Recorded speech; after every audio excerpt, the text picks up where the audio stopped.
We often think of graphic design as being something that is really expressive and has a great visual quality, but there are periods when graphic designers decide, for several reasons, that the visual language of their design needs some kind of control.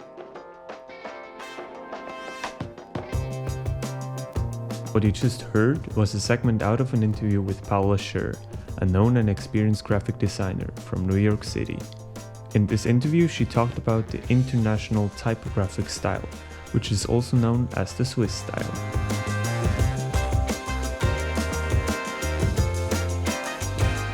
So, what is the international typographic style then, you may ask yourself? It is a graphic design style that emerged in Russia, the Netherlands, and Germany in the 1920s. Later, during the 1950s, this style was further developed by designers in Switzerland, which also gave it its second name.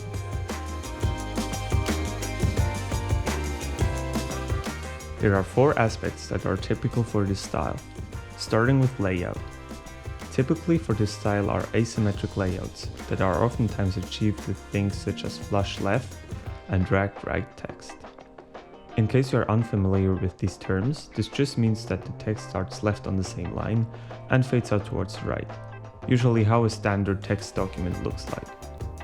To support the asymmetric look, some designers may incorporate a grid into their design, so that the asymmetricality becomes even more obvious. The second aspect that is typical for this style is that there's a huge preference for photography instead of illustrations or drawings. Not always, but often are these pictures also just in black and white, which leads me to the third aspect, the color palette. For the color palette, designers will usually take a somewhat restricted palette, such as a monochrome palette, reinforced by black and white. Another example could be a palette of maybe 2 or 3 complementary colors. In addition, there's a preference for bold colors instead of muted or pastel ones, in order to create more contrast. The fourth and biggest aspect of this whole style, however, is a typographical aspect. Typography is a major factor, unlike in styles that were popular before the international typographic style. Here, typography is a conscious element of the composition and doesn't only serve as a means of relating information. Also, the shape of the letters are of importance. Typefaces in the sans serif family are popular in this style, especially a font called Helvetica and Futura. I'm pretty sure that even if you don't know the name of the font, you've most likely seen it, because it's everywhere.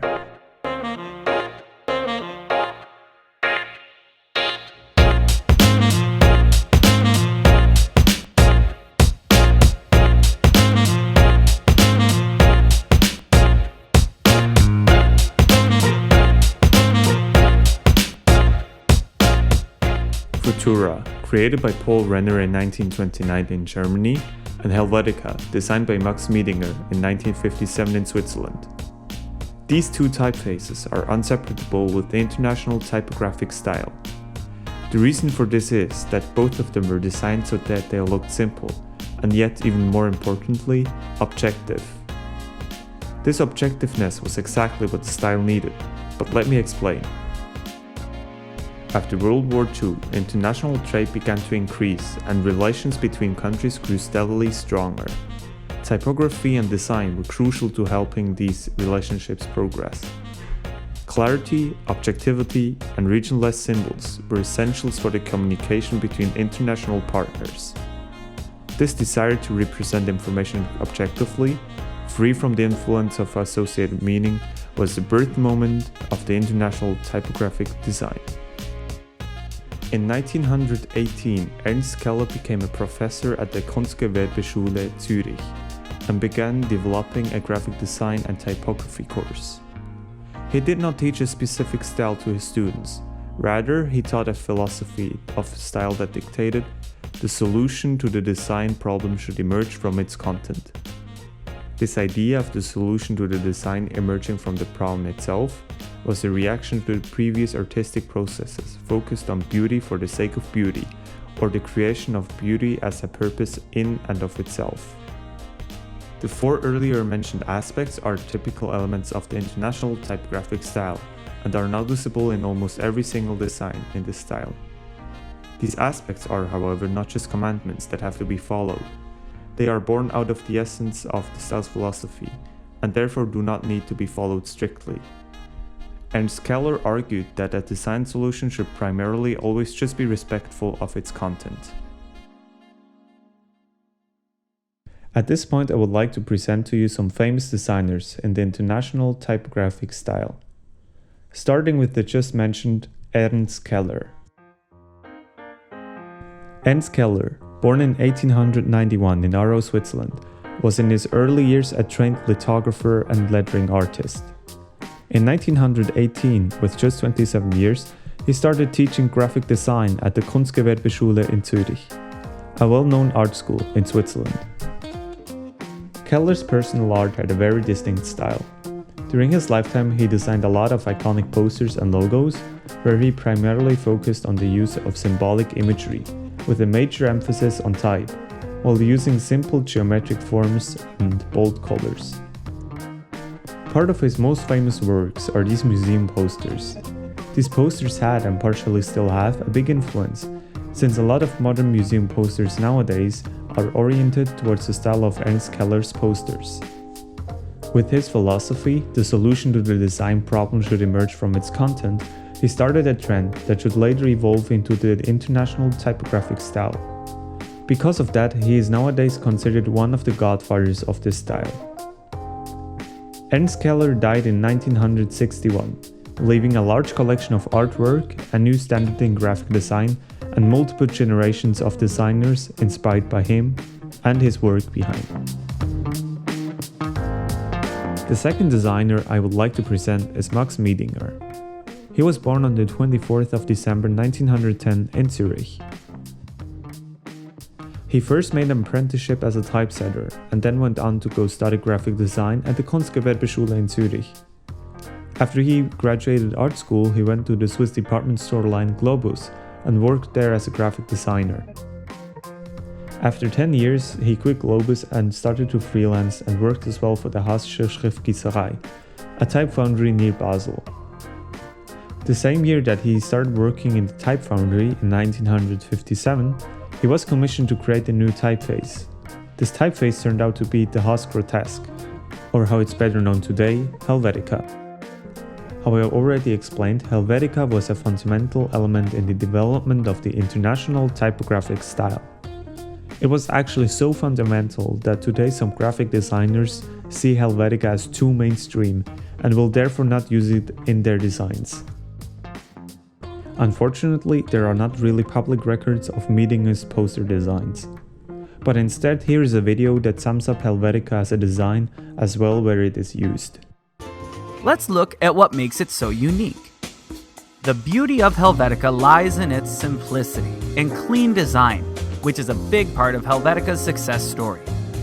Let's take a look at some of its most recognizable characteristics. Narrow apertures, tight, display-oriented spacing between the letters, tall X height, and oblique instead of the italic style, wide capitals, square-shaped letter S, rounded off the square tail of the letter R, the concavely curved stem on 7, bracketed top flag on 1. One thing to keep in mind is that the tight spacing might pose a legibility problem at small sizes. In cases where this matters, you should choose a font which makes all letters wide. So who's using it now? In order to help expand Helvetica's popularity, a large number of its variants have been released, including for new languages and weights. Those variants include, but are not limited to, Helvetica Light, Helvetica Inserat, Helvetica Compressed, Helvetica Rounded, Helvetica Narrow, Helvetica Textbook, etc. It is safe to say that today, Helvetica is one of the most popular and widely used sans serif typefaces. It is often used for commercial word marks including those of Panasonic, Motorola, BMW, General Motors, American Apparel, Kawasaki, Jeep, Nestle, Kroger, Knoll, and many others. The US government uses it for all kinds of official documents, like income tax forms, for example. Similarly, the Canadian government uses it as its identifying typeface. The United States television rating system also uses Helvetica, and even NASA used it on the Space Shuttle Orbiter. This typeface is also commonly used in transportation settings in the US, Canada, UK, etc. What this means is that you have probably spent a good part of your life surrounded by Helvetica without even knowing it. The third and last designer I want to show you is Paula Scher. You've already heard a bit about her in the beginning of this video, but hear more. Paula Scher is one of the most influential graphic designers in the modern world. She was born on October 6 in 1948 in Washington, D.C. She studied at the Tyler School of Art in Pennsylvania and earned a bachelor's degree of fine arts in 1970. She began her career as an art director in the 1970s and early 80s, when her different yet intriguing approach to typography became highly influential. In 1991, Paula Scher first consulted and then joined the Pentagram office, a famous graphic design company in New York City.